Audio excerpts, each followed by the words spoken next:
What's going on, people? Premiership Forum Lounge weekly here. We're in the second week and we just shoot past the first week, and we're going to talk about that today and the results, how they went last week, and see if the panel got the results right. And but let's just say hi to everybody. Let's go around the clock. Let's do the Brady Bunch squares. Ian, how you doing, mate? I'm all right, mate. How are you? Yeah, not too bad. How's your week gone? It's been all right, actually. I mean, say West Ham got a result in the middle of the week. So I'd rather have the points in the league, but we'll advance to the next round and see what happens. Excellent, excellent. Drew, how you getting on, bro? It's been quite a serene week. I mean, I've not had to stress about anything apart from Aymeric Laporte getting COVID-19 and not being able to play this weekend. So it's been quite good for a City fan because I haven't learnt to moan about. Yeah, that really done me. And I said to Ian last week that Kevin De Bruyne was my captain on my fantasy team, and I couldn't cock it up any more than what I did. In our league, I think I'm in 50th place out of 50 because I had guys. I even had Martinez in goal for Arsenal. I mean, everywhere it could have gone wrong, it just went wrong. So but your week's doing good, mate. Yeah, no, it's been good. Excellent. Looking forward to torching the Premier League on your first game. Tony, shout out everybody. Who do you support, mate? Which one, Coxie or me? You. Everybody knows who Coxie is. He's a regular on the show. Do they? He's a roadman. Yeah. Liverpool now. Excellent. How long you supported them? Since I was about 11. Wow. And now everybody stop guessing his age. Everybody's guessing his age. And how's your week been, Tony? Yeah. Well, it got better today because we got now Thiago, and looks like we might get Jota. So, that's all good. That's just gravy on top of good food. So I'm concerned. Excellent. And we got AJ. AJ, shout out your team, bro, and all the way from Australia. Chelsea guys, yeah. So good to be here as well. Thanks for having me. How you guys all doing? Doing good, man. Doing good. What's the weather down there at the moment at 7 a.m. in the morning? It's coming spring now, so it's all right. But as I said before, we're on lockdown, so I've got nothing to do. I can't go outside and enjoy it anyway. Just can't stay indoors. Australia lockdown. We're going to be joining you soon. We're going to go into our second phase of lockdown, bro. Bertram, how's your week going? Week has gone well. Things are going well. It's sunny and bright outside, and I can go out. Yeah, New York, we have gone through our Corona stuff. We're not on lockdown. We're actually socializing engagement, obviously with masks on, but things are good. That's good. I mean, in New York, you guys have been putting in the work in New York, man. I mean, that's probably the safest place to go in America right now. Well, it was the most unsafe at one point, so I'd probably say at this point it is, yes. People are out and about, actually. Excellent. Partying, doing stuff, Excellent. And we'll talk about the New York Giants later on, man, because, geez, the first week in the NFL was fire. Don't get too excited. You got lucky. No. Let's not talk NFL today. Top of the division. Let's talk about football because I got my friend Dave is in the house. And I know he's a Dallas Cowboys fan. How about them Cowboys? Man. Dave, shout out your team, man. Shout out your team. Yeah, not Cowboys for the purposes of this. But yeah, Chelsea happy with obviously the 3 points that we got. Didn't play too well, to be fair, but 3 points is 3 points at the end of the day, so they still got a few players coming back. We've got another guy called Andy. I'm trying to get him in. He's let me see. I think Andy was which team did he support? Spurs. He's my mate. Right. It's okay. So I've been lucky to play football with yourself, Tony, Dave, and Andy. So there's 4 of us who've got one link, which is me. Wow. I can't get him in at the moment. He's saying, what's it saying? Your guest needs to connect to Mike before you can add them to the stream. Yeah, so he needs to connect to Mike. So if you can message him and let him know he's got to connect to Mike. So, guys, the first week has already gone, and we all had our predictions last week, and what a week it was. It was a great week for some and not so great for others. But we'll start off at the top here because the first game of the week was Arsenal-Fulham. I actually said it was going to be 3-0 to Arsenal, and guess what the score was? It was 3-0. So I was really happy with the game. Jumped on a 3-1 with us, you know. No, the 3-1 was, I believe the 3-1 was the Leicester game. And you guys said 3-1, didn't you? I think you and Bertram said 3-1. And I said 2-0, I think was mine, I think. You said 2-0. What did you say, Drew? I went for a 4-1. For 4-1? Oh, got some kahunas on that score, man. I was optimistic. I got a lot of Arsenal players in my dream team. Excellent. And the other guys, AJ, Tony, and Dave weren't here. But Bertram, what did you go for last week on the Arsenal score?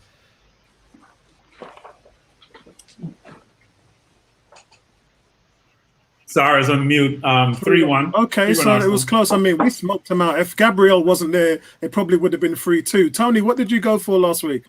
I had 3-1 as well. Yeah. So overall, I mean, guys, I leave the floor open. What did you think of that game? Yeah, I think Fulham's getting relegated. Yeah, go on, guys. Yeah, I think Fulham is going back down as quick as they came up. Pretty much as predicted. I think they're going to be the whipping boys, aren't they?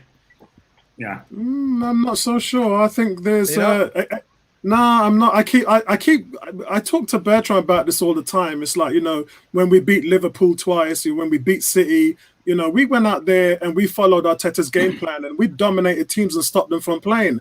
And sometimes when that happens, it's so easy to say, take for instance, and I really wanted to do this. Take for instance, the Redskins just beat the Eagles.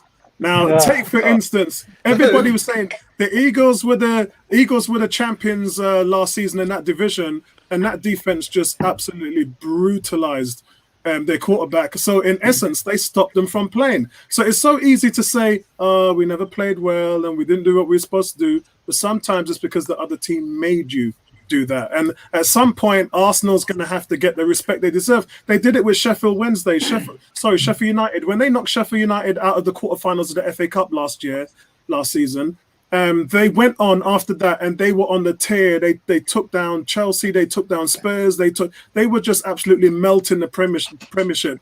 But Arsenal players were saying, all right, it's only Sheffield United. We rolled them over. And it was like, no, you've got 11 guys into the Premiership. If you don't turn up, you go home with your tail between your legs. So that's the way I want to after that soliloquy, I'm still saying they're going down. They're offensively impotent. They're not going anywhere. Unless they get better players, they're going down. They haven't signed anyone, have they? They literally have done next to nothing in the transfer market. They haven't improved their squad whatsoever. It doesn't look good. And I think when your first game's at home, you expect to see your team come out and fight a little bit. But Arsenal just looked another level, didn't they? Really against Fulham, I think. Well, they spent £100 million the last time they came up, so I think they're doing the opposite this time. I think I was just going to say that they still went straight back down, didn't they? So they did. And what confused me about them is they've got their most important player was Mitrovic, and he was on the bench. He's on the bench. The thing is, when your most important player is Mitrovic, you know you're going back down. He's a handful, though. Yeah. He's a handful as a player, but he's just not. That's the thing. Like, they're going to rely on him, and they're going to lean on him so much this year. And if he's not doing anything this year, they're going to be rock bottom, I think. Yeah, he's a very good championship centre forward because he can bully defences in the championship, but in the Premier League it's a different kettle of fish entirely, and he'll probably get 8 or 9 or 10 goals maybe, but that's not going to be enough to keep him up. He's their equivalent of Sean Gota. And the thing with Arsenal, Dean, what you were saying about Arsenal are great, and they're going to thump West Ham this week, I'm sure. The problem Arsenal have is that their marquee players tend not to show up in the big games.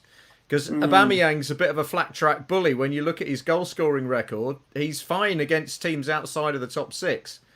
But his record of scoring against top 6 teams ain't so good. So it isn't, yeah. And that's why I challenged them. That's it. The time's come now for Arsenal to stand up and play the big games when they need to. It's fine beating up the likes of Fulham and West Ham, but the proof of the pudding is going to come out. Was it who have they got next? It's first test is Liverpool after this. It's next week, isn't it? It's away at Liverpool. That's going to be the big test because Liverpool's defense is looking dodgy, so they're there for the taking.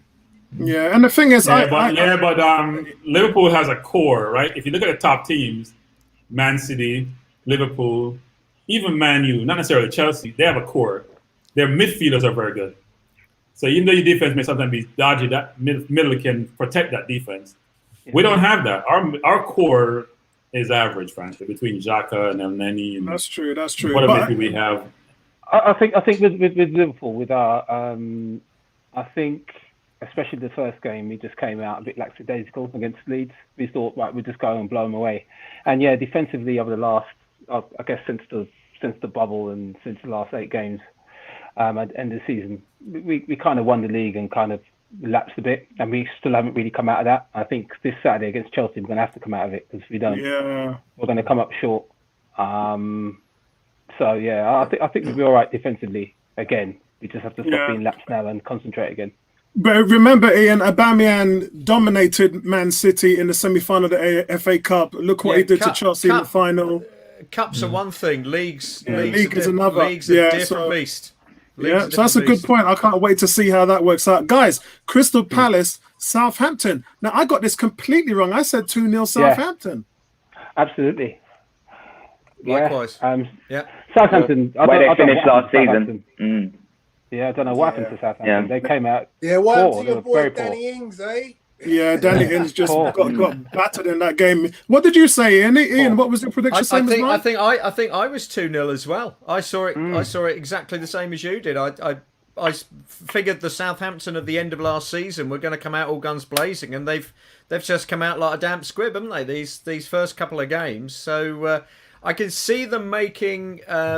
I mean, they've got a very interesting game this weekend, needless to say, and I can see them making a statement this weekend, because I don't think Hasenhüttl is the sort of guy, judging by the reaction when they got thumped. What was it, 9-0 to Leicester or whatever it was last season? They had a reaction, and I think Hasenhüttl is a very, very good underrated manager, and I can see them coming out and actually getting a result this week against Spurs.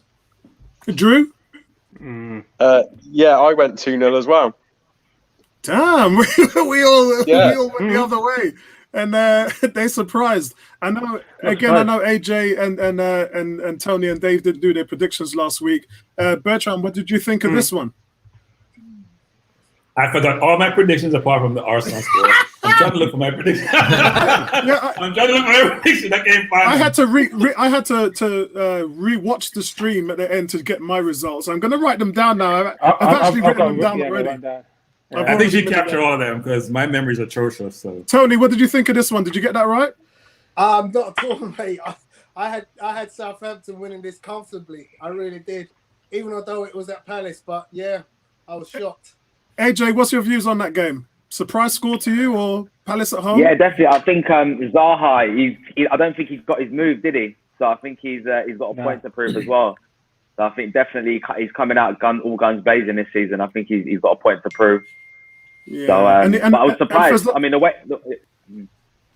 No, go on. No, so just surprised the way Southampton finished last season. I fully expected them to get the win, but I was surprised with the result. Yeah, and the thing is, it's tough because Zaha, as good as he is on the ball, and I said this about Oxlade-Chamberlain, as good as he is on the ball, when you look at his stats, you go, huh? And to demand the big money, he's already been to Man United and failed, and 80 million? Nah. Not now. Yeah, no way. I mean, I put my hand up. I'm a Zaha fan. Yeah, I think I am as well. Fan. I think Zaha is. I agree. The numbers doesn't reflect his capability. Yeah, but I think he's ridiculously skillful and can do a lot on a very good team. I think he should get another chance with a big team, but it won't happen because who's going to pay even 50 million in this environment for Zaha? Nobody. Tony. Tony, what was your thoughts on that result? A shocking result? Yeah. I thought Southampton would beat them. because after the end of last season, I thought they'd do them. I think. I mean, on his day, they came out terrible. Southampton looked poor, and I think they lost again during the week, didn't they? Yeah. They're just going to need to wake up again. Sorry, Ian. Have we got Ian? We haven't lost Ian, have we? Dave, what was your thoughts on that? No. Yeah. I'm just saying. Oh, it's still there. Good. Sorry, Ian, you were saying something before I go to Dave. Actually, Dave, do you want to give me your piece and I'll go back to Ian?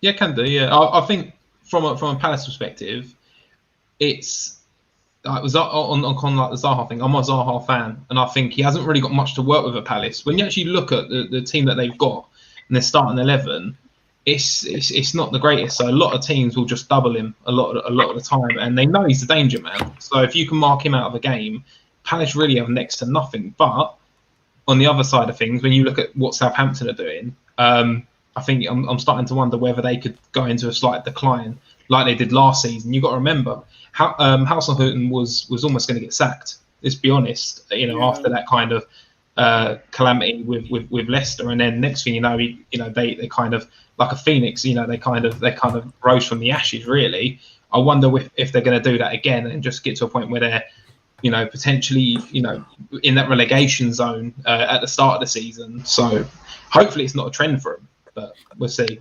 Hopefully they got to bounce back. Yeah, because I mean, he wasn't supposed to do it by himself. They've got Benteke, who ever since he left Liverpool, he's just been a waste of money. They had Jordan Ayew, who's supposed to be another one of their stars. He didn't turn up either. So that's the reason why he can't do it by himself, Zaha. I'm a big Izzy fan, so I think Izzy will help quite a bit actually. When he gets fit, Izzy will help, and Batshuayi should help also. He's a poacher. So Ian, did you have something to say on that one? No, all I was saying was, Zaha on his day is virtually unplayable. The trouble is he's so temperamental. It's not always. It's when he chooses to turn up. He's absolutely amazing. I think Eze's going to make a difference. And also, it looks like Zaha is playing that little bit further up the field at the moment this year. His positioning is slightly different. I mean, it was a lovely volley on the back post, but you wouldn't have seen him in that far up a position last season. So I think there's been a subtle change there at Palace, and he's playing far more forward. Pretty much back to what he was doing 2-3 years ago, that sort of positioning. Last year, he was much further back and not as influential. Yeah. So, guys, when I said 2-2, which again my predictions is on the right hand side, as you can see, you lot all said what, and then look what happened. They got by the skin. Look at Tony's face. They got by the skin of their teeth. Andy's still trying to get in there, by the way. Andy, if you're listening to the stream, just use your mobile phone, mate. If you're having problems with laptop or computer, mobile phone is dead easy. Just plug it in, slam in your headphones, and job done. I think Drew is using his mobile or tablet. Oh. Yeah. I'm always going to go with the mobile because my girlfriend still hasn't replaced the computer she broke last week. Oh, I hear you, man. Jeez. Shots fired. It's right. I can say it because she ain't going to watch this. Excellent. Red Max, what did you think of this one? Shocking or what? No. What did I say last week? I said Liverpool are going to win this. It's going to be a tight game. Liverpool are going to win it in the last minute by a goal from Salah. All right, I forgot the first 6 goals, but that's not important. It was, but I got the important bit right. I said Liverpool are going to win it right at the death with a goal from Salah or Mane. So I'll stick with that and forget about the actual prediction. Excellent. Drew, man, you must have looked at this and thought, if Liverpool are letting in 3 goals to a club like Leeds, then you must have been thinking to yourself, Man City is going to walk this Premiership. Do you know what? I think the big thing about this game, Leeds played way above what they're going to play against teams for most of the season. I'm not sure, I think Liverpool bro. played at a much lower standard than what they're capable of. But I've never seen Van Dijk play as lax as what he was last week. I thought positionally he was all over the place at times. Didn't I warn you about Leeds though? Yeah, I'll give you that one. I'm not convinced they've got the long-term capability of playing like that week in, week out this year. Yeah, I mean, if you think the fact that they've got an amazing manager, they've spent nearly 60 million in the transfer market. Yeah. I mean, they've had one of the top 5 best transfers in my opinion. They're just well managed, well coached. Again, like those solid teams like Sheffield United, they've been together for a long time. They know what they're doing, and they play man to man, which nobody in this league plays. So when they throw that at you, a lot of managers are going to be like, "Wait, what?" Yeah, they're not going to be in danger of getting relegated. That's for sure. Agreed. Oh no, I still picture they won't be top half of the table, but I could see them finishing up around about 12th, 11th. Yeah. I just think this year's Premiership, there's probably 8 or 9 teams that are just very good. Yeah, Tony, if you've come up from the Championship though, you'd take 11th, 12th, 13th, wouldn't you, in your first season up? Oh God, yeah. Tony, how did you boys get on over the weekend? Yeah, again, as I said, there were laps, and I think teams like Liverpool are perfect for Leeds because Liverpool are going to be out. They're not going to be putting 5 men, 10 men behind the ball, so they're going to be open. So I think against teams like probably City, Liverpool, Arsenal, they'll be able to express themselves. The problem they'll have, Leeds, is when they put 10 men behind the ball, can they break them down? I think that's going to be a thing for Leeds. And plus, the pace they're playing at, there's no way they can do it for the rest of the season. So it's going to be interesting to see how they feel. I think they'll do all right, and they'll win a good few games. But I think the top half of the top 5 or 6 teams, they'll have good games because they'll be open. But it's when they play the Burnleys of this world where I think they'll struggle. Yeah, AJ, what's your thoughts on that game? As a Chelsea fan, does that make you happy? Well, I thought Liverpool were just a little bit rusty. That was it. And then I think, I was going for 3-1 Liverpool, but I just think that it was one of them games where, Van Dijk just had a stinker, and I don't know how many of them he's going to have in the season. So I think it was just more like being first game of the season. I think just kind of wearing that off for Liverpool. But yeah, I don't know. I mean, I'm still not confident that obviously coming up for this weekend. But definitely, I think Leeds. You never know. They could do a Sheffield United and finish high up. So That's what I think they're going to do. Bertrand, this one must have shocked you. You probably didn't remember what your prediction was, but I remember that. I think I was 3-1 Liverpool, but I'm not shocked actually. They played us off the park when they in the first half when we played them in the FA Cup, so it wasn't shocking. I do think though, as someone alluded to, which is you can't play that way for the entire season. Klopp found that out after his first season. The team will burn out by the first half, and this is a Premier League too. It's not a Championship, the quality. I do think though Liverpool had the best signing of the transfer window because I'm a big Thiago fan. I think he's ridiculously good. Anybody who makes a 40-yard look-away pass on the dime and can run all game is quality. And I think that will help Liverpool rotate their midfield, which is something that should not be allowed. You can't be that good and get that quality. That's just not fair, frankly. And I initially picked City, but with Thiago joining and then getting Jota, so they have some reserve for their front line also, I do think they probably will win a game this year. They started the season, they didn't end the season well, and they haven't started well. But I think players with that quality will eventually get going and do well. But look, Bielsa is a great manager, but I think he's going to burn his players out. They won't get relegated, but Rodrigo didn't start well, did he? Yeah, I'm not the biggest Rodrigo fan, frankly. I think he's overrated, but that's just me. True. Hey, we've managed to get our Spurs mate in there. How you doing, Andy? I'm good. How are you? You're not too bad, mate. Good for you to join us, mate. Good for you to join us. Where are we? A few familiar faces for you, Andy. let's go to Dave. I've got an echo. But yeah. Get your headphones in. Yeah, it's headphones. If you put your headphones in, it should fix it. Dave, what was your thoughts on this game? If Liverpool are going to play like that and get scorelines like this all season long, then and almost get to a point where they're against teams like Leeds and maybe some of those mid-table teams, and it looks good for teams like City, Chelsea, anybody else going for the title. The thing with Leeds, when they've come up and no one's really talked about a single player at Leeds. It's all been about Bielsa and his style of coaching, his style of play. Over in Spain, apparently he's highly regarded. A lot of players, obviously the Rodrigo transfer, Yeah. I think he's been at Valencia and he's come over to Leeds. It's a bit of a puzzling one when you actually think about he's left, a top tier kind of Spanish side to come over and join Leeds. So it must say a lot about what Bielsa does every single season, really, and how he approaches the game.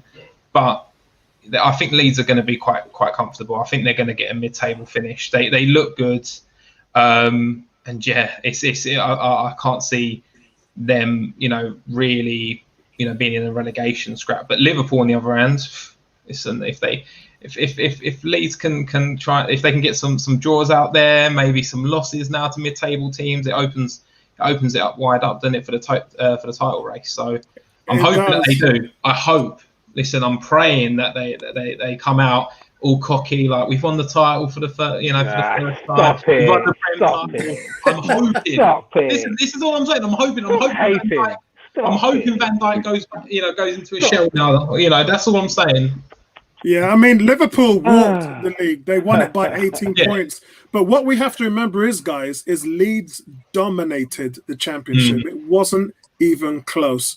So it's interesting where I think, for me, I told you last week on the show, I said, they're the team I'm going to be watching. They're the ones that, they're the golden goose. If they can mix it up and frighten a few teams, which I think they're going to do, it's going to make this very, very interesting. Andy, what did you think of the game last week? The Liverpool Leeds game we're talking about. Yep.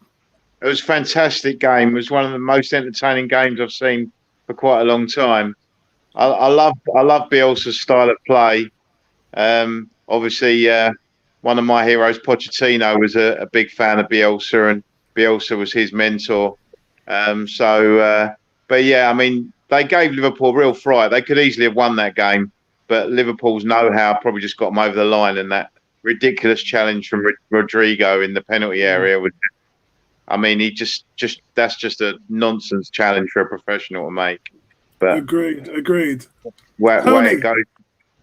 Go on. All I can say, really, I mean, the thing that stands out for me is Leeds don't have a striker. They'd really be dangerous if they had a striker. Yeah, that's why they wanted Patrick Bamford, all that. The Bamford, exactly, who was outshone last season by Nketiah, and they had to bench Nketiah. Yeah. But they had to bench. As Andy said, I thought it was a very entertaining game. I really enjoyed it as a spectacle, end-to-end stuff. But yeah, I think Liverpool will solidify, having had a bit of a scare, and we'll see this weekend because they're in a prime game. This is going to be, bounce back ability has got to be shown. Agreed. Absolutely. So, guys, we're going to move on to West Ham 0, Newcastle 2. I said it was going to be 2-2. And this is why Ian's sitting there waiting to see what I'm going to say about it at the moment. West Ham dominated this game, guys. West Ham had 15 shots. They had 3 on target. Newcastle only had 2 on target. West Ham had 59% of possession. They had 82% passing accuracy compared to Newcastle's 75%. They had 8 corners to Newcastle's 7. Statistically, West Ham should have done way better than the scoreline. Ian, what happened? Mate, I've got an A level in statistics, and I could be the first one to tell you that statistics lie. Yeah. Did you watch that game or not? West Ham United were abject. Honestly, they were abject. I think I predicted 2-2 because I said neither defence could stop the other team's attack. And we may have had 15 shots, 3 on target out of 15. I mean, that's an appalling, what's that, 20%? That's appalling. But I mean, Newcastle only had 2 shots on target and both of them went in the back of the net. Exactly. Well, they were playing a Maybe they should have bought Martinez. Well, they're playing a striker, of course, because they've signed one in Callum Wilson. Yeah. The only striker we have at the club now, it was sitting on the bench, having scored a brace. Well, he's subsequently scored a brace in midweek. He'd scored a brace in pre-season, and he's sitting on the bench. Unbelievable. It's like we thought, right, this is it. He's going to get Haller and Antonio up top again. This is the thing that worked. All right, Haller was injured at the end of last season, But he's been playing well in pre-season. You play the pair of them up top, you're going to get goals. We got nothing. And honestly, I don't know where those statistics came from, but I watched every minute of that, and it was purgatory. Yeah, I got it from the Premier League. And it's only going to get worse tomorrow night. I have to say, I mean, Thomas Souček and Declan Rice, they're one of the most talented sides in the lower half of the table. They should be doing better. And the job of a good manager, we know what David Moyes did at Everton. The job of a good manager is to get your team to punch above their weight. And that's why I'm waiting for this team to wake up, Ian. The trouble is everyone else has strengthened. We had a good run in at the end of last season because we had a fairly decent set of fixtures. The last 5 or 6 games fell in our lap. They were decent fixtures and we got away with it. And I think that disguised quite how poor we'd been all season. We've not strengthened. Every other single team in the league has strengthened. We haven't. And in fact, we've sold one of our most talented youngsters. There's no, I mean, people like Tarkowski, he doesn't want to leave Burnley to come to West Ham. I mean, that tells you everything you need to know about what's happening at the club at the moment. And it's a bit grim. We've got the worst schedule. If you said make the worst schedule possible, look at our next 6 games. That's pretty much it. It's absolutely appalling. I can see us being 0-7, rolling into November. I think we get Fulham in like game week 8, and that's probably our first chance of picking up points this season. We're going to get we're going to get steamrolled tomorrow. My only saving grace is I'm captaining Aubameyang in fantasy league. But I honestly can't see a way out of it. Our first 11 should be strong enough to get results against the teams who are going to be in the bottom half with us. But we lack depth. Defensively, we're dreadful, and we've not improved. And that's going to be the problem. We're going to run out of steam. And probably by the time we start to play the teams we need to be playing to beat, the morale in the club is going to be so low, we could struggle to pick it up again. We got away with it last year. Whether we'll get away with it again is another remains thing to be seen. Yeah. Drew, any surprises on this one for you? I was expecting it to be just goals at both ends. I remember, And it was dull. The game was actually quite dull. One of the highlights of the first 20 minutes was watching Andy Carroll throw the elbow about. And that's a novelty that doesn't last very long. But Callum Wilson looked all right, though. Yeah, I thought they've got. Listen, as I said, they've got some players there. Declan Rice as well. They just need him to turn up and take control of games. I don't see that at the moment. Tony, was you surprised at this one? I thought Newcastle might nip it because they made a few decent signings. So I thought they might nip it. I thought they would be better than what they looked, to be fair. Because West Ham did play, there wasn't much between the two teams, to be fair. But I don't think West Ham will go 7-0. I think they'll pick up some odd points, surprisingly, somewhere along the line. Because they tend to do that for some reason. Yeah. And what about you, AJ? Yeah, it was. I had it being a draw, so I thought it was going to be 1-1. But it was a lot in the game. I think, just a great signing by Newcastle to get Callum Wilson. I thought that was a real clever signing. But I think they're going to do a bit better this season. But West Ham's a funny one because Chelsea seem to be watching Declan Rice every 5 minutes. I can't help but seeing him all the time. It's like every 5 minutes I see a new article on Chelsea and Declan Rice. But he was a bit quiet that game, which I was surprised about. Excellent. Bertram, you wasn't shocked on this one at all, was you, Bertram?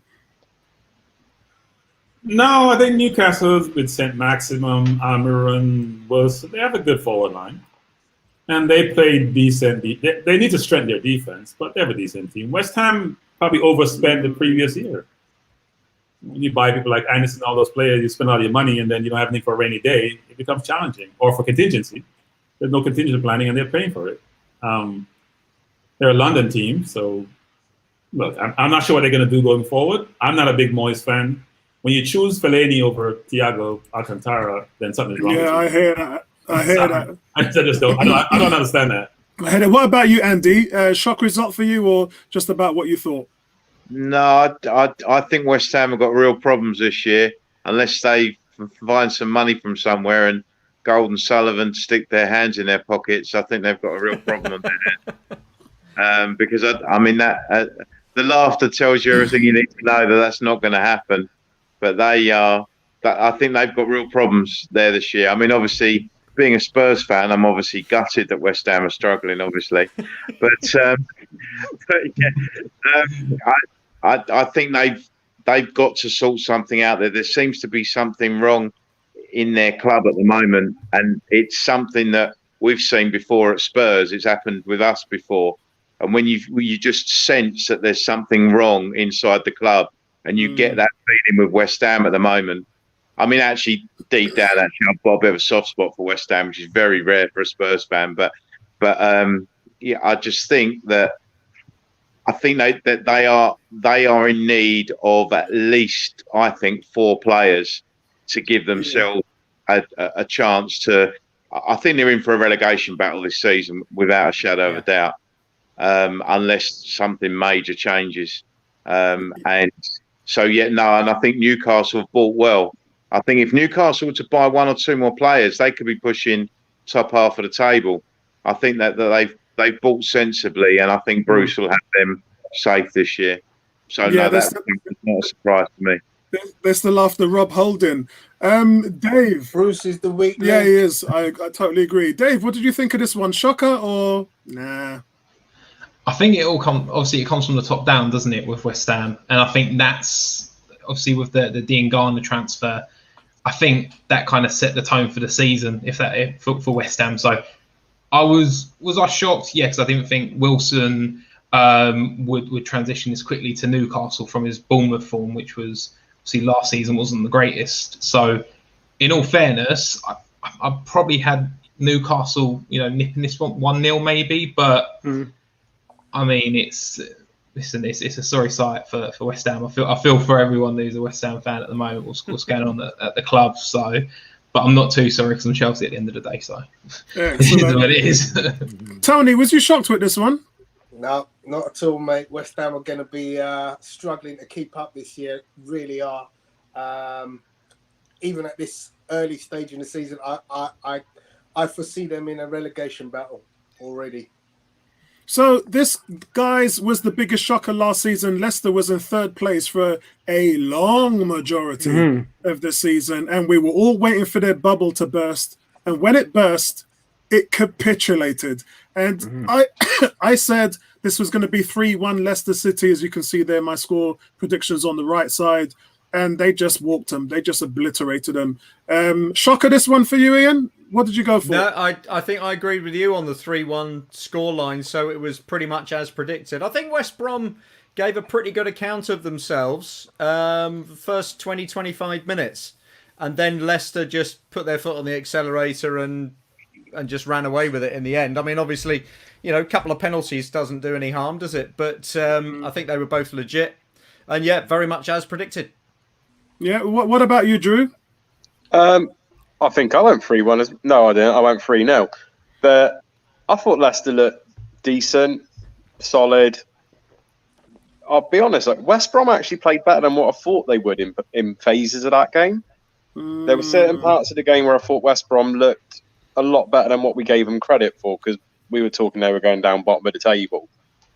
But they looked a better team than what I thought they were going to look. Yeah, Tony, I just don't think they're going to survive. I think they're relegation fodder. They're going down, but they played better than what I thought they would. Yeah. I think with West Brom, the problem they're going to have is scoring goals, and that's going to be the biggest issue. I think they'll be struggling. They're going to struggle big time. So 3-0.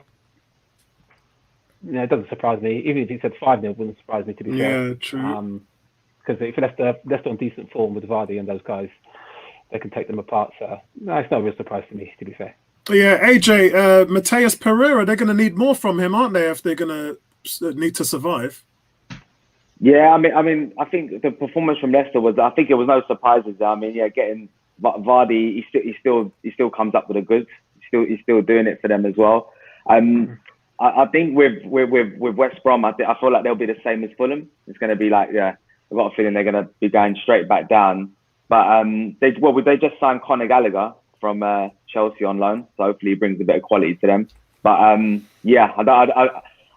feel like they're going to go the same way as Fulham, back down straight away.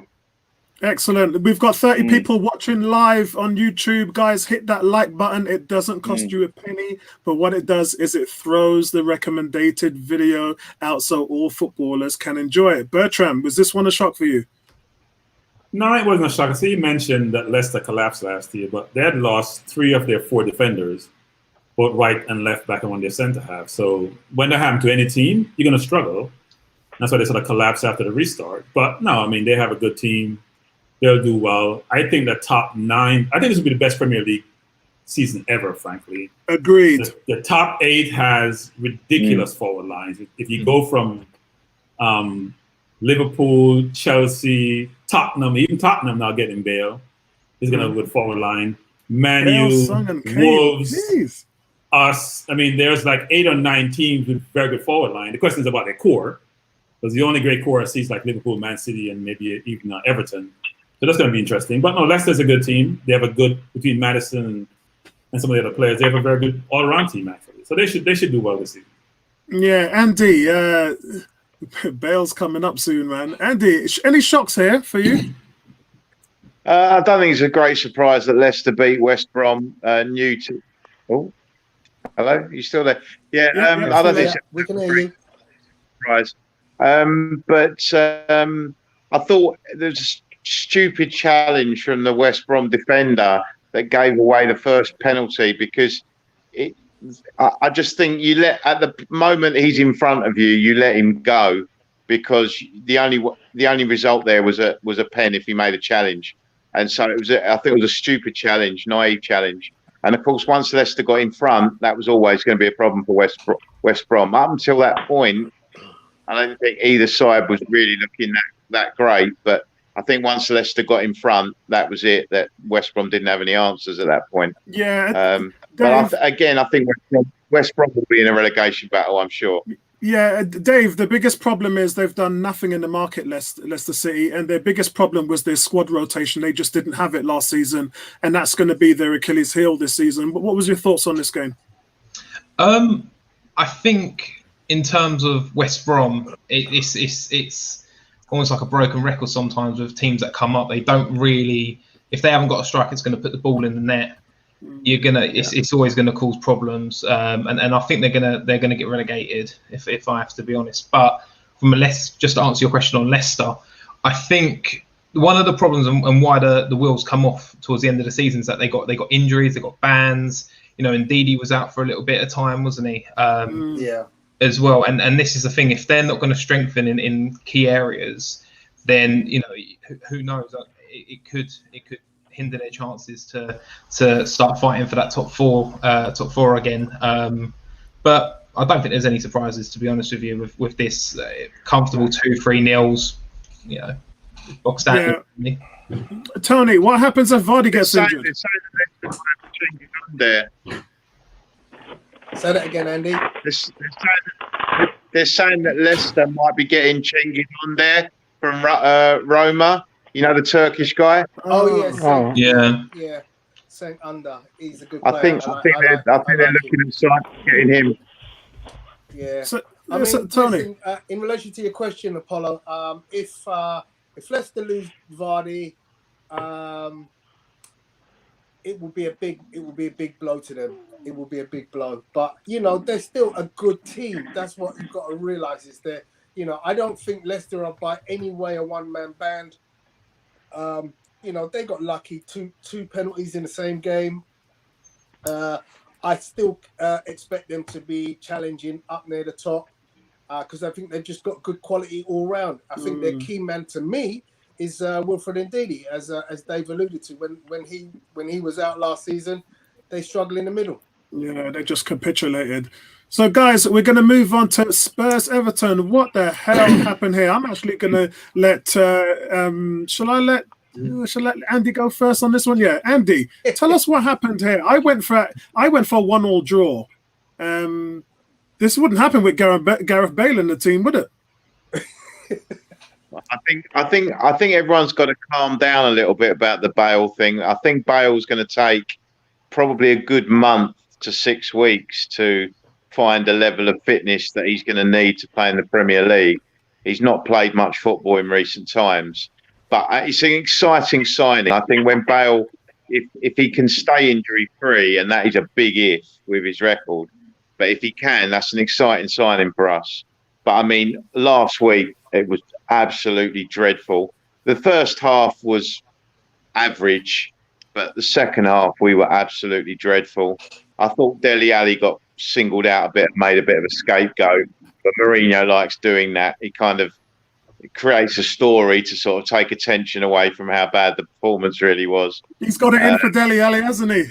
Well, I'm not sure whether he has or whether he just he tends to pick one player each different time to have a go at, doesn't he? To sort of like spreads it around a bit. It was Dyer last year and Tanguy and Ndombele, and now it's Dele Alli's turn. And I'm sure others will get it as well.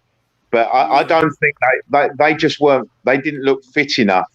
So I know we've had a few coronavirus cases, I think, and so I've got a feeling that a few of them have not had hardly any kind of training or pre-season, and it looks like they weren't up to speed for me. And I think we've got this ridiculous run now, 7 games in 14 days, which is going to be really tough for us to cope with, I think. But if we can negotiate it and somehow get through, then I think either side of the international break, October, I think that's when you might start seeing the real Spurs. But we'll see. All right, where did you get on Ian this one? Did you get this one right, Ian? I think I went for 1-1 on this one because I thought it was going to be a very tight, very tricky game. And to be honest, I mean, I was expecting Spurs to be dreadful. But Everton were the big surprise, to be honest, defensively. I mean, they've got a bit of a liability in goal. I mean, Pickford's normally quality for a clanger every game, but they were very, very strong. And I think their new additions, we were talking about the spine earlier on, their new additions have strengthened that spine almost immediately. And the big surprise to me was how quickly Everton's new signings adapted and made an impact in their first game, compared to the new Chelsea guys, for example, who I think are going to take potentially another couple of games to settle in before you really see the best of Chelsea. It's not going to take long, but I think that was testament to how good Everton were and how quickly they've blended, that from game one, they looked very, very strong. Yeah, Drew, Everton have been probably the most inconsistent team in the Premiership over the last 5 years. How did you think they got on against Spurs? I was pleasantly surprised by how well they played, actually. I mean, I'd actually picked Spurs to nick it 1-0, which, thanks for that one, Spurs, because Alderweireld and Son were in my dream team. You absolute bellends. Everton played really well. I was surprised, because James hasn't played a lot of football. For the time he was on the field, he's like a little metronome with his ball movement. He's brilliant. He doesn't do a lot of exciting stuff, but everything he does is very precise. He's just a wonderful little player. But all of Everton's new signings, though, they gelled as a unit. Yeah. So, Tony, the Everton have done well in the transfer market. Did they shock you with this performance? Absolutely. No, it didn't shock me. Spurs did. Spurs just looked tired. They just looked unprepared for the game. Ancelotti got his team up, and the guys responded. Tottenham just looked flat. Mourinho, even midway, the game just gone yesterday, Spurs went there. Yeah. I think, as Andy said, they got a lot of football to play. There'll be definitely. Yeah, Tony, having a little bit of problem with you at the moment with the internet speed. AJ, shocking result for you as a Chelsea fan? I thought it was going to be a draw. I think this one was a tale of the new signings, because Højbjerg seemed to struggle for Spurs. But then what I found for Everton is the 3 guys in the middle never played before, and they just gelled really well. The core looks solid, and I think Everton are going to be could be the surprise package this season. I've got a feeling they're gonna push high. But and Rodriguez as well, like, you know, not playing that much football, coming back. They look a great team, and I've always had a lot of love for Ancelotti. I think he's going to have his time this season. So, yeah, Bertram, Rodriguez is probably what Spurs needed to buy in the transfer market this summer. So when I listen to the pundits and I hear fans commenting about the game, they seem to denigrate Spurs' performance and not give enough credit for Everton. Ancelotti played 4 midfielders, and he has a Colombian and a Brazilian who play very short balls, very incisive, move the ball pretty quickly, skillful enough to get out of trouble. So I was struggling to figure out when I'm watching the game why are people denigrating Everton's performance by belittling what Spurs does. That's not what you're doing. And that didn't make sense to me. I thought Everton midfield were brilliant. I'm not sure he can play 4 midfielders, though, continuous throughout the season. I don't think Hernandez come back enough to support the right back as much as he needs to. But I follow Everton because I follow Theo, right? I'm a big Theo fan to play for us. So I follow Everton all the time. Defensively, they still need to improve that defense, especially the center of the defense. I don't think Keane and Mina are the solution. But what he's doing is I keep talking about the core. They probably have the 3rd best midfield in the Premier League after City and Liverpool, frankly. And if you get your core right, then around the team, you can have a forward line. Even though I think Richarlison falls down and cries too much about getting hurt. But I do think they'll have a good team going forward. And as I said before, it's going to be a top 8 or 9. It won't be a top 4 this year. It's going to be quite a bit of the quote-unquote upsets, which are not true upsets, because teams have just improved. Yeah, I'm trying to swap Andy's stream out here. Let me go to Dave. Dave, was this a shocking one for you? Shocking, yeah. But I think when I was watching the game, Tottenham looked so flat.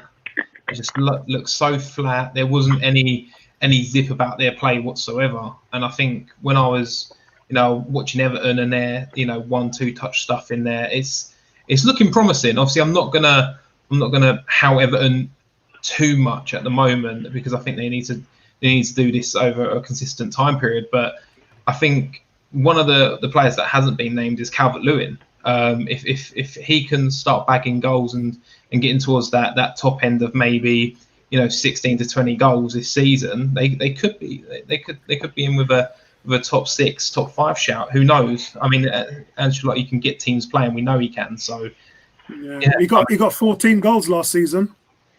Yeah, that's the thing. If he can start, kicking on really and trying to aim towards that 20 goal mark, there's no reason why he can't get a shout for England firstly, and why Everton can't start climbing up that table, start looking towards, like I said, 6th or 5th. Tony, shock result for you? No, because I always want Spurs to lose, and just good pleasure. I'll never pick them to win a game. But yeah, no, I mean, as Bertram alluded to, I think we don't give enough praise to what Everton did last week. I think they look very sprightly. They've obviously bought really well so far this summer, and they seem to have gelled their players quite quickly. Excellent. So, guys, Chelsea got off to a thunderous start. I said it was going to be, I think I went for 3-0, and it was 3-1. Ian, how did you call this one? I think I called it 1-0 Chelsea. I thought it was going to be a tighter game than it ended up being. Although I think my prime reasoning for that was I thought Chelsea's new boys were going to take a little time to gel, and I think that's still very much the case. And obviously it doesn't help the fact you've got Ziyech and Pulisic are both out. It's going to give them a longer period of time before they're all playing together and be able to sort of really properly hit the ground running. So the overall result wasn't a surprise. I think the fact they scored 3 was probably the greater surprise. True. What about you, Drew? Shocking this one? Can you see them as a threat to you guys at Man City? I can, if they get all of their new signings up on the same level as what Werner was. I thought Werner was absolutely brilliant. On the whole, as a team, I don't think they were actually that great. But yeah, I was really impressed by Werner. But Havertz looked a little bit off the pace on his debut, but he's young. It's his first game in Premiership, so he's going to take a little bit of adjustment time. Loftus-Cheek, I thought, got a little bit of a short shrift though from pundits after the game, to be honest. He was taking a load of stick on Sky Sports from Carragher and Neville about the fact he's been out of form. The guy's just come back from a serious bloody injury. They need to give him a break. So, sorry, I had to get a little bit off my chest there for that one. But yeah, I thought Chelsea were good though. Yeah, Tony, sometimes when you lose a player like Hazard, it takes you years to replace them. Arsenal know all about that with Fabregas. But these guys have brought in Ziyech and Havertz. Yeah. I mean, they've gone all in. But I said their weakness, just like Man United, is going to be their manager. Yeah, it's they brought in these new players, so it's going to take them time to adapt to the new system, especially in the Premiership. Some of these players don't realise how hard it is to adapt. So with Chelsea, I always thought they were going to beat Brighton. They're just too good for Brighton. Now with Chelsea, last season it was their defence that let them down a bit. If they can shore that up, they're going to be a force to deal with, especially when they got all the players playing. Pulisic didn't play either. So when they get that guy back, and he was on good form, they're going to be up there, Chelsea, without a doubt. The only thing is now defensively, can they shore it up at the back to really push for the top? Liverpool and Man City. That's if Liverpool and Man City do what they're supposed to do. Was you happy with your team's performance, AJ? Yeah, it's probably encouraging signs when you don't play well and you get the win. That I think at 2-1 Dunk missed a sitter, and also I feel like in the middle of the park we didn't play that great, but I think as well Kai Havertz is going to take a bit of time to gel. I don't think that was his best position. I think maybe playing as that number 10 was much better for him. But Werner was great. To see him, he had a flying start and he hit the ground running. But it's exciting times for us. I think it's just how we're going to actually get all these guys in, rotating them, keep them all happy. It's a lot of big signings there. I mean, I think even for Liverpool, we got quite a few of the guys out still. But it was encouraging. Good performance. I think I'm happy to see Kante back. That was probably one of the big pluses for me because he was out. He had so many injuries last season. Yeah. It was really good to see him back. Bertram, did you call this one right? 3-1? Yeah, but I think people are not realizing that Chelsea's midfield and their defense are not that great. Yes, Ziyech is great, Pulisic is great, Havertz is great, Timo is great, and he was great against Germany when they played. But look at their defense. Who would you take in their defense? I mean, Thiago Silva is like a gray old man by nowadays. He's still a good player. And Kante has been injury prone for the last 2 seasons. So if you look at their midfield and their defense, I mean, they're struggling. As I keep saying, all the teams forward line in the top 9 are exceptional, frankly, across the board, whether it's Spurs, but now with Bale, whether it's us, whether it's Liverpool, Man City, Wolves. So you have to have a good defense. And it would be like Liverpool in their first year on the clock, leaking goals but scoring a lot of goals. Yeah. That's what I see with Chelsea. Yeah, Andy, did this one go to plan or?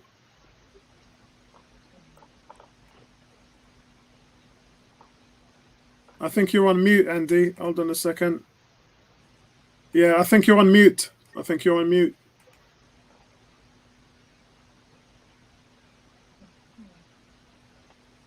right, hold on a second. All right, hold on. Let's see let's try something here. Right, try again, Andy. Yeah, can you hear me now? Yeah, I can hear you now. Yep. Yeah, no, I think Chelsea are going to be strong this year, but it may take them time to gel. They didn't look really at the races on Monday night, and I thought Brighton actually could have taken the lead before Chelsea did. And I think that they've got some great players. They've bought some great players. But as I say, it takes time to put that many new players into a team. That's going to take time for them to gel. And I fancy Liverpool will beat them on Sunday. Yeah. Dave, I said that the weakness is their manager. What do you think? I don't think, judging by last season and what Lampard did, I wouldn't say he's a weakness. I think you look at, and one of the things that we need to do is get Edouard Mendy in the sticks as quickly as possible. In all honesty, we look at what Kepa's done, and obviously Tony will know this from me and him playing together. You've got to have a strong keeper behind you to be able to, for your defense to actually feel a bit comfortable. And if you haven't got a strong keeper in goal, it doesn't really fill you with a lot of hope when a keeper's not coming out claiming crosses or pulling off big saves. And I think for your defence to be comfortable, and we haven't got the greatest defence. I'm not going to say that we have. I'm hoping that if Thiago Silva can get fit and come into the lineup, he'll be as good as previous seasons. But I think more so we need his leadership at the back. We need his leadership, somebody to lead, with Zuma hopefully or Rudiger, whichever one he's going to pair. Zuma actually had a good game, to be fair, as well.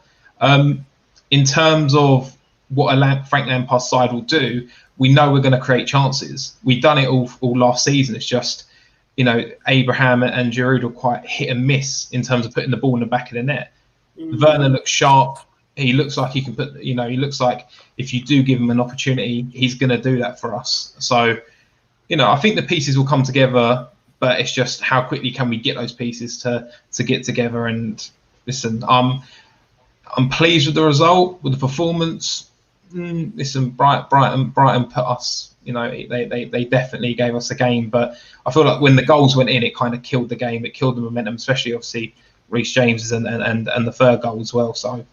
Yeah, I mean, Brighton beat Arsenal twice last season. Was this a result that shocked you, Tony? Not at all. I mean, as far as I'm concerned, Chelsea now have one of the strongest squads in the league, if not the strongest. They're going to be there. I mean, the Chelsea season will be determined by their results against the other top 6 teams. Agreed. They can field, like this Saturday gone, or Monday gone, they can field any number of players and know that they can go out and do a job against your Brightons, your Fulhams, your Aston Villas, etc. It's in the big games where Frank Lampard has to, really devise strategy and come up against other good, styles where we're going to see how good they are this season. But no surprise against Brighton, none at all. So, guys, this is the last one. We won't do predictions this week because we're literally running out of time. I promised everybody that I'll keep it to an hour, and we're at an hour at the moment. So we'll just go through our last round, and then what we'll do is we'll revisit the games next Friday and then see where we are. We kind of all know what the predictions are in the back of our minds anyway. I went for 1-1 on this one, and actually Ian did say it was going to be the best game of the week, and it turned out to be Wolves showed their quality. Best record, the only team with the best record against the top 6 in the league. Ian, did this one shock you a little? I thought it was going to be 1-0. I think it was 1-0 Wolves is what I predicted for it. But no, so the result wasn't a shocker at all. It's going to be interesting to see whether Brewster or anything like that can finally get someone up front for Sheffield United and allow them to score goals. That was their Achilles heel last year, and they managed to get away with it by being ultra strong defensively. Now they've had the switch at goalkeeper. Not sure they're as strong now. So it's going to be interesting to see where Sheffield are. I can see them slipping back down into the pack, sort of down into those mid-teen positions by the end of the year. But Wolves are going to stay strong, although they've had some weird action in the transfer market. Doherty's gone. Looks like Jota's gone today. Without really being replaced with any solidity or anyone of note. So unless they've got, some deals they're working on behind the scenes that might come in the next couple of weeks, you would say what was a fairly thin squad has just got a little bit thinner. And I know they've not got European competition this year, which caught them out last year. So, they'll be fresher.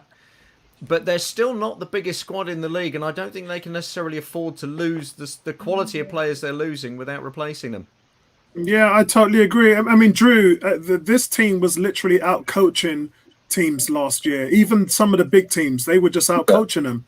They done a number on us the second time we played them last season. They done an absolute number on us.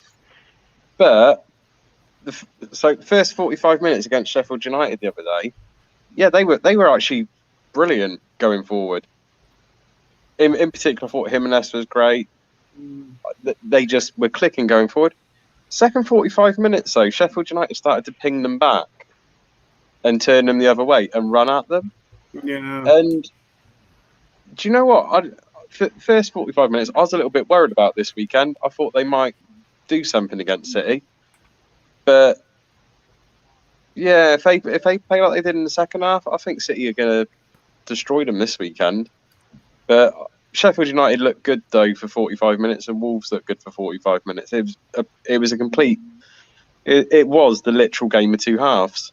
And I've finally managed to get a proper pun in.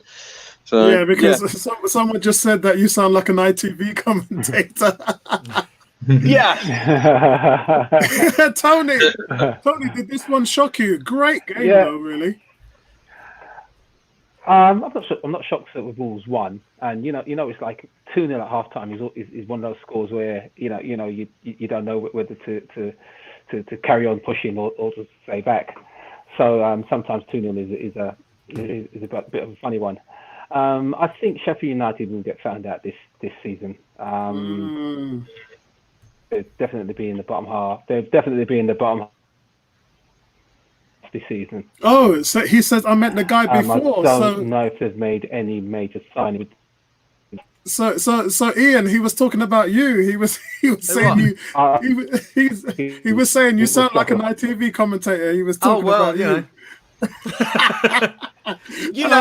I have experience of this. Right, different sport, as you know, but I have.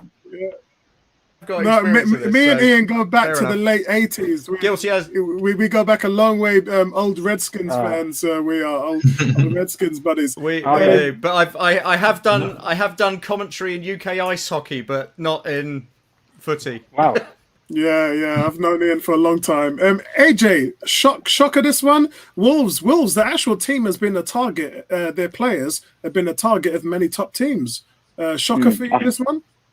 Yeah, I thought Wolves might nick it. I was, you know what, I'm worried about these two teams. I feel like they had really good seasons last season. I feel like they're both going down. Well, not down, but I feel like they're going to regress. I don't think they're going to improve. I feel they're going to struggle, especially with Wolves. I mean, if they lose Jota, that's a big player to lose to them. And I think, like Tony said about Sheffield United, I feel like it's just. The way they play, I mean, they did a double on us last season, and it was just the way they play was very frustrating to watch. But they remind me of Stoke. That's who they remind me of, like that old Stoke team. Yeah, Vincey's saying tonight's show is sponsored by Tony Cox because he's love his mates are down there. Bertram, these two team squads are really thin, and too thin really to go through a condensed season with. Quick fire games. I mean, did any of the teams stood out for you? Obviously, Wolves won. Well, I agree with the sentiment that Sheffield is going to struggle this year. They haven't played well since the restart, and they seem to be going in one direction, which is opposite to being good. I do think I'm not concerned about Wolves. Actually, I think Wolves would be good. Wolves has a monopoly in the Portuguese market, apart from losing Fernandes to Man U, and they seem to get good. But forget Moutinho and Neves, they have a very good team with Jimenez and Traore. They have very good players. They don't need 25 players to complete this season. They're not playing Europa League this year. So they will be fine, actually. I don't think we should be concerned about Wolves, but I am concerned about Sheffield because I think this is going to be a tough year for them. They've been found out, and teams, everybody's gotten better except for a few teams like Sheffield. I will say, though, is that there's 3 weeks left for the transfer window. We're still going to see a lot of swaps, a lot of movement occur. Even though money's tight, probably a good market for those who had a rainy day savings to be able to go buy players. Wolves bought a young kid for £30-something million. So, they have to bring money in to supplement, and maybe what they do is buy more quality and get rid of some people they believe won't get them to the next level. So it will be interesting. That's more money than Liverpool spent on Thiago. Yeah, that's true. That's true. Wow. Andy, Sheffield United and Wolves have both been a thorn in the sides of many top teams. How did you think they fared last week? Well, I think Wolves obviously got off to a blistering start, didn't they? Because they went 2-0 up inside 6 minutes. And I think that just sort of killed the game, really, because Wolves, I think, are very professionally coached outfit. I've got a lot of time for Nuno Espirito Santo. You really look at the team and they know that everybody knows exactly what they're doing. They've got some real quality in there with the previous guy I was saying, Neves and Moutinho. They've got some fantastic players. And Raúl Jiménez is someone I would love at Spurs. I'm gutted that Jota's going to Liverpool because I think that makes it a lot less likely that they would let Jimenez go. But that is the man I would like to see come in alongside Spurs. But I doubt very much it's going to happen now.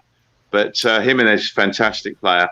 But I think Wolves basically did a job on Sheffield United, and I think them losing for Henderson to go back to United, I think that's had a massive impact on Sheffield United, and they haven't got the firepower unless they buy anybody, which they could do.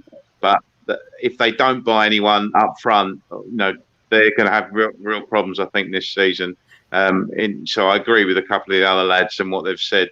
I think Wolves will be fine. Yeah, and Dave, Sheffield's a great counter-attacking team, but they're going to be up against it this year, aren't they? Yeah, no, I think they will. In terms of Sheffield United, I look at other teams that have historically done well in the first season, yet second season they've almost imploded at times. You look at a team like, I don't know if you remember back in the day, but Ipswich. It kind of reminds me of that way Ipswich got quite high when they joined the Premier League, and then next minute they all, I think they got relegated the next season. I don't think Sheffield United are going to do that, but I do feel like they're going to struggle. But this is a test for Wilder. If Wilder can, in terms of his management skills, they are a grafting team. They will graft results out. But how good is Wilder as a manager now? Is it going to be that second season syndrome? But on the Wolves point, I think the problem with Wolves is every other team, it looks like, above them, they're bringing signings in, and I just feel like Wolves are getting kind of held back a little bit. You look at Everton, you look at Leicester now, and I know they haven't changed. I think Leicester's going to do a bit of business before the transfer market shuts. I think they need to go into the market and get players quite urgently. Yeah, Tony. Yeah, I'm going to just get on piggyback on what David's just said. I think it's going to be interesting how the managers get on, and like Andy said, Nuno Espirito Santo, a guy I respect a great deal. And interesting, I want to talk about him because I think he's up there when we look at coach of the season at the end of this coming season.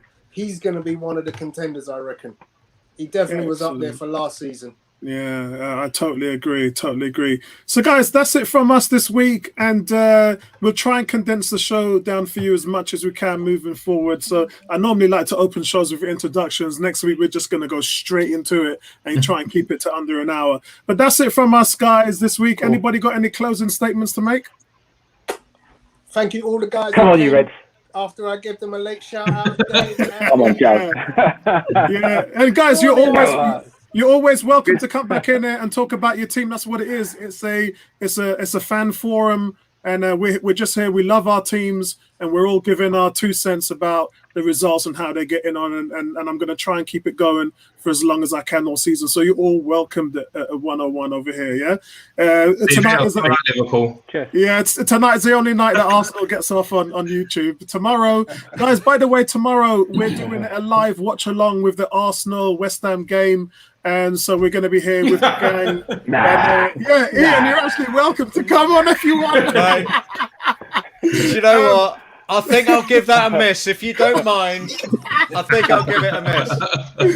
I'll be logging on occasionally just to see how many Albers scored. That's it. That'll do me tomorrow. So that's it from us, guys. Listen, have a great weekend, everybody, and we'll see you in the next one. Peace out. Right back at you, man.